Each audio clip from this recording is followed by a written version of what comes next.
Happy holidays to all of my dear friends out there and future friends. I just wanted to do a little video on something that I was inspired to speak about just a couple minutes ago.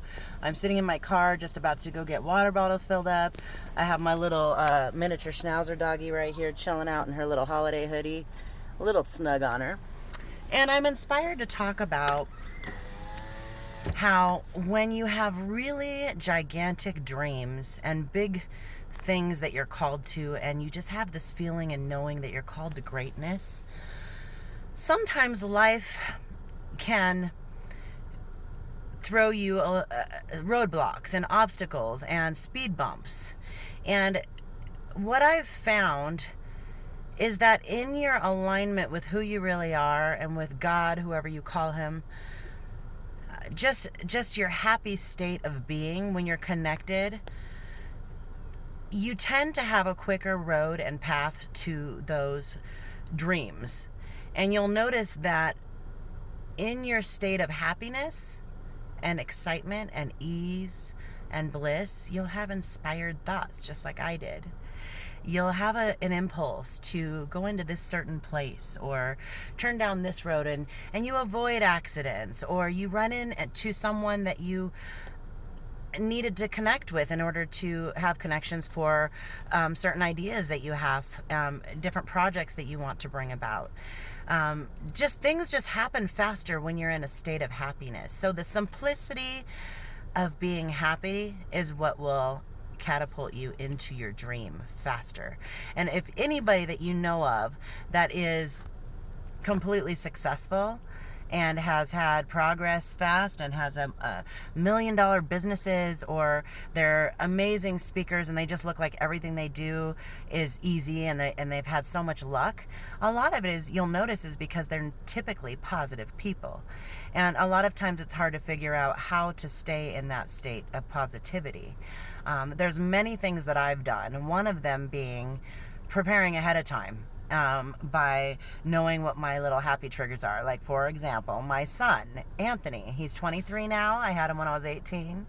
My little baby grew up fast, and I'm so proud of him. And just thinking about him initially when I'm in a bad mood, it may not pull me out of the bad mood completely right away, but there's a little thing called momentum. And that's like when you start pushing the gas and you're going down a hill.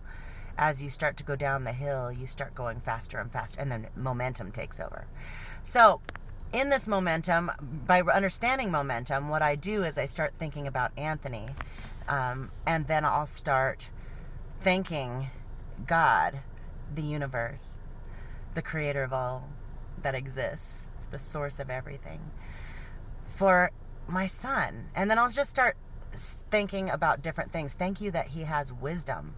Thank you that he is so intelligent for his age, that he's an old soul, God. Thank you that he's making wise choices. Thank you that everything that he touches prospers. Thank you that you've given me someone in my life that I love more than myself. Thank you so much for everything you've unfolded for him. And as I'm doing this, I would say, I've heard someone say that 17 seconds is what it takes to get the momentum happening. But the way I figured it out is when I think about something negative, or like a person that pissed me off, it takes me about 10 seconds, 15 seconds, and then I start getting a whole bunch of thoughts that are like that negative thought. So the momentum towards the negative takes about 15 to 17 seconds. So the momentum for positive also takes about that long. So anyway, this is one example of how you can pull yourself out of a bad state. You have to, number one, find the happy thought, the trigger, and then give it enough time to create, to gain momentum, so that it will pull you out. And as soon as you're out, you just have to discipline yourself to, like the Bible says, take every thought captive to the truth of what's in the Word. And that is love, joy, peace, patience, kindness, all these things. We all know that. You've heard it, even if you're not religious.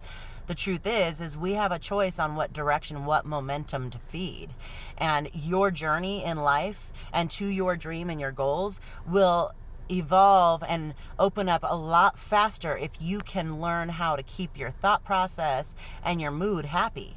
It's powerful, you guys. I'm going to do a lot more videos on this.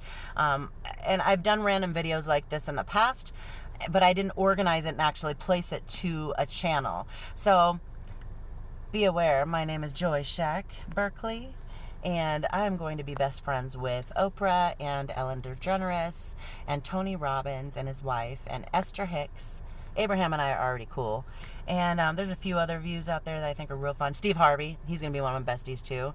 So just be aware that my face is going to be everywhere because I have a message to speak, and I'm currently gaining tools to deliver the message effectively, and the confidence and the self-love to power me, to give me the energy and the power to do it.